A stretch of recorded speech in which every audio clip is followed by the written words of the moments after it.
Talked earlier today about the secondary. I went over the guys that I really feel that's going to go through a camp battle, the training camp situation part of it. And of course, we talked about Nashawn Wright versus Bossman Fat. And of course, our expectations of DeMonte KZ. And if Donovan Wilson can hold down that strong safety side of things. And I really believe that he will. And then we dabbed a little bit on the linebacking situation. Of course, I'm thinking that Michael Parsons, I'm calling him Mike Parsons, but he will play the Mike. And Jalen Smith, he will play the Sam position. As LVE, he will battle out for that will spot.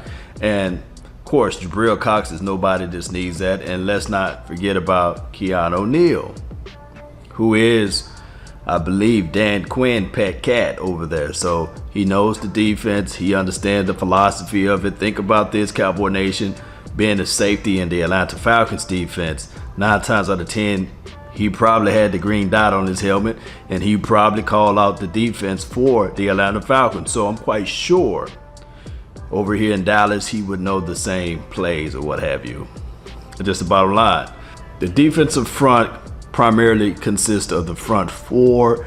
You might hear people say there's 2 edge guys, then there's 2 interior guys. You got one that's going to play the 1 tech, then you got the other that will play the 3 tech. Now, the 1 tech primarily deal with A gap, and then the 3 tech primarily deal with B or A gap. So there are different variations of it on whether or not you'll play even fronts or odd fronts. I know you guys heard that terminology before.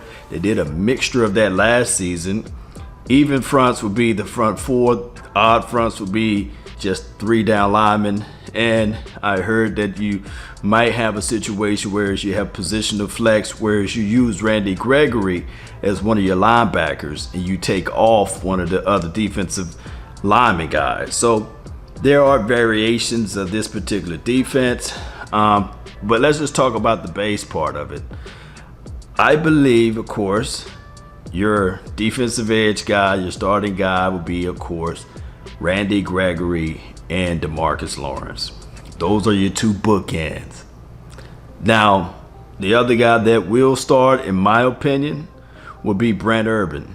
He will be your guy that you put in, 6'7". I think that he will win out on that 1/3 tech role, but primarily he can play the 1. And then as the other guy, Tristan Hill, not just saying this because he was a draft pick in the highers of the rounds with the Dallas Cowboys, but what I'm saying is that I believe Tristan Hill can continue on that pace of where he left off at. Now, what the Cowboys did during his offseason, they said, you know what? We're not going to leave this by chance. No. We're going to make sure we properly evaluate that thing. And they went and got an Osa. They went and also got a Chauncey Golston, who can play edge and as well as play inside as the 3. Now, his physical size to me, and looking at his tape, he's okay on the edge. He got some ball awareness. He had 3 interceptions in his college career. I think that he don't have a lot of bend. He got some things that he will have to work on. However, the kid is strong. He's 6'5.5", and he's just this big, massive guy that you can plug inside. Osa, same situation.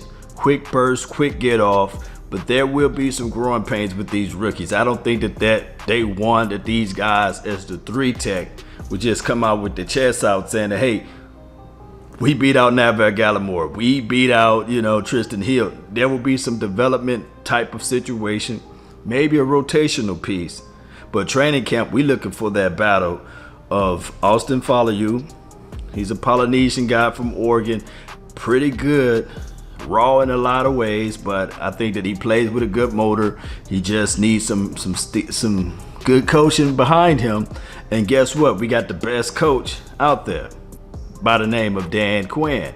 So I believe Dan Quinn can coach up those guys. So those are the battle parts of it that we will be looking for as it relates to that defensive front on the 3 tech side. Now, of course, Cowboy Nation, 1 tech is a whole new world. Now they got Carlos Watkins, who I believe out of Clemson, he was a dog at playing at one. And on top of that, Carlos Watkins was one of those guys that when you look at it, you would say, man, the system that he went to maybe just didn't play up to his full potentials, or didn't put him in the right atmosphere, basically, if I can use it in those fashions. Then, of course, Brent Urban as well as Big Bo. Big Bo was a late round draft pick for the Dallas Cowboys. One can say that, man, we don't care. At least the Dallas Cowboys address the interior. Normally, they'll wait until after the draft and say, hey, let's pull this guy from the undrafted situation. Now, we will be paying close attention to this because I believe, Cowboy Nation, is that with this particular front, the Dallas Cowboys had chances and opportunities to go grab a Malcolm Brown. I believe he was available during his free agency. They also had a chance and an opportunity to grab somebody else that's at the tip of my tongue. But Malcolm Brown is the guy name that really stuck out to me, or stood out to me, that the Cowboys should have went after. And if you look at what, I believe he went to the Kansas City Chiefs, and what they paid for him is pretty much peanuts. But we move slow on interior guys, and we move extra slow on safeties for some strange reason. That's not something that we do good at. So when we talk about the edge guys, now you got Rondell Carter, you got Bradley Anae, you got the battles of Dorrance Armstrong. We got, of course, Randy Gregory. Who I'm missing out? Is that Rondell Carter? Somebody else I'm missing out. Oh, Terrell Basham. Now, the guys that I really like as relates to just edge guys, not even going to mention D-Law because he's a shoe-in, but the guys I really like that we picked up, I really like Terrell Basham. I think that he is a extra piece that we will be looking at during the training camps. We will be seeing what he brings to the table. Can he be that guy, that bandy guy with the explosiveness? When we look at what happened to him when he played with the Colts/Jets, he was drafted by the Colts. We knew that Matt Eberflus didn't want to let him go, but due to the roster, they wanted to sneak him on the practice squad to pick him back up. And the Jets was like, no. They snatched him up so quick because they wanted to use him in their system. And from what I've read, he was more of a Colts type of system. And I believe that the system that we are running will be similar to what the Colts ran. And so I think that he will fit right into the Cowboys community, right in on the front four, and be that guy as a rotational piece to make some noise. Now, Bradley Anae, yes, we didn't get a chance to see him last season due to the coaching weird philosophy. Mike Nolan starting Rondell Carter of all people.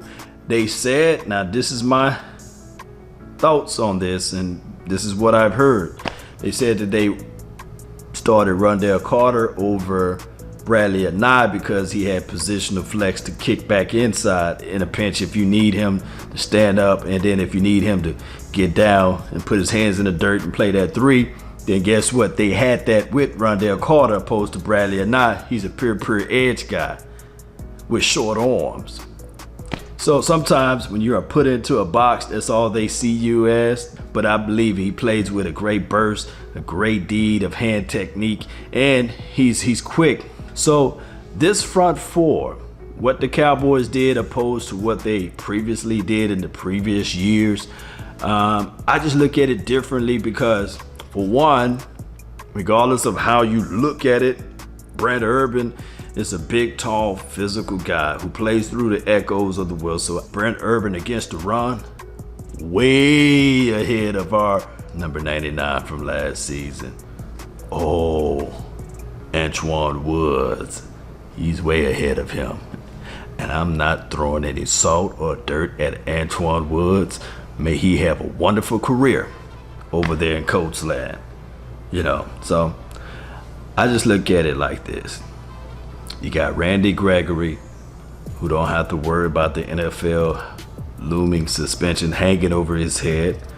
Whether, he can smoke that stuff or not, just the mental clarity of everything is wonderful. And he in a contract year.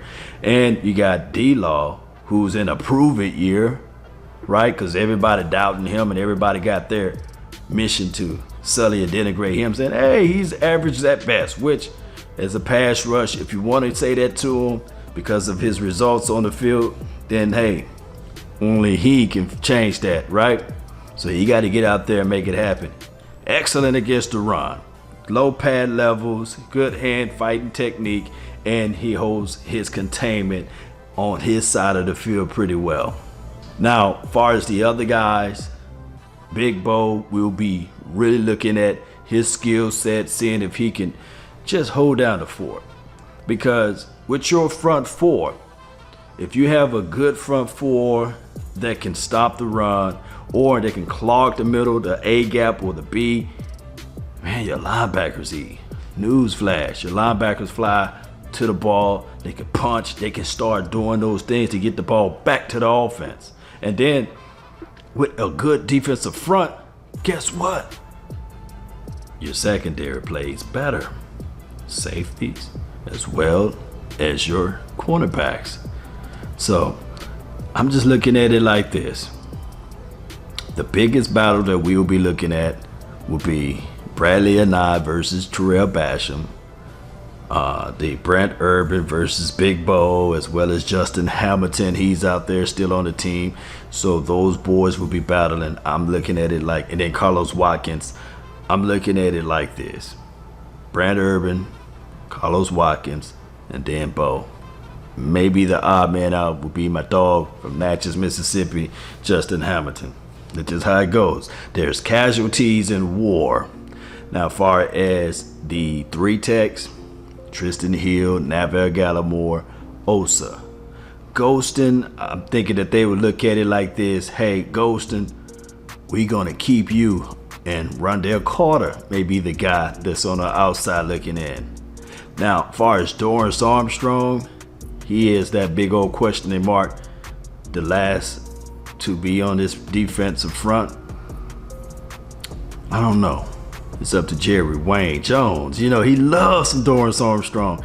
And I'm not going to leave Will McClay off of this because I think that that's one of his dogs too, Dorrance Armstrong. So I've been looking at Dorrance Armstrong this offseason. He's been working out privately, doing his thing. So let's see what he can do in training camp. Remember, everybody got a clean slate. And those battles is what make you get snap time, playing time, rep time. So that's why we got to let this thing unfold. Cowboy Nation, I want to know your thoughts. I want to know who you guys got as your front four as it relates to starters. I just gave you mine. Of course, in my opinion, it will be Randy Gregory, Brent Urban, your boy Tristan Hill, and then, of course, D-Law. That's my front four, starting four, and it could be interchangeable based upon this training camp of what happened from here.